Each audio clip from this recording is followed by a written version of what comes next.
It's an interesting question. It's a debate that has run through the legal community for 16 months. Can you be criminally charged if you know you have COVID-19, skip quarantine, and fatally infect someone else? The opinion among experts is split. You could be charged with criminal negligence causing death. And you'd be hard pressed to go criminally after those kinds of people. The Canadian government had warned citizens they could face criminal charges in these cases. But now the rules are changing. In just over 2 weeks, Alberta is nixing its mandatory quarantine rule for positive cases. And that means, according to Lee, it would be harder to find someone criminally responsible.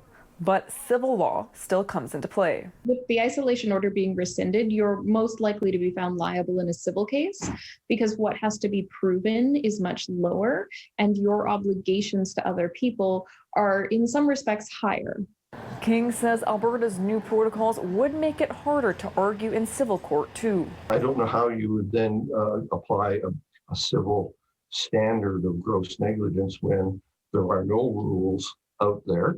No laws out there, and I'm just doing what I think is right.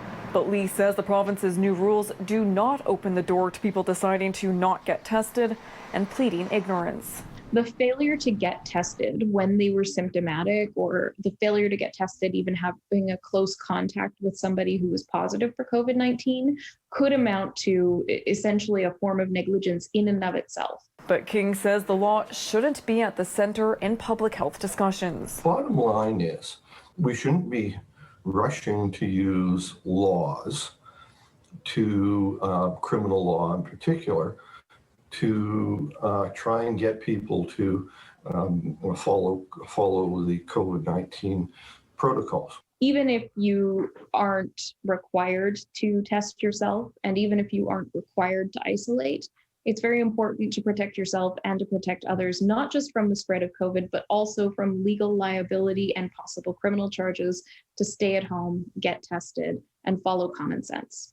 Stephanie Lasuk, City News.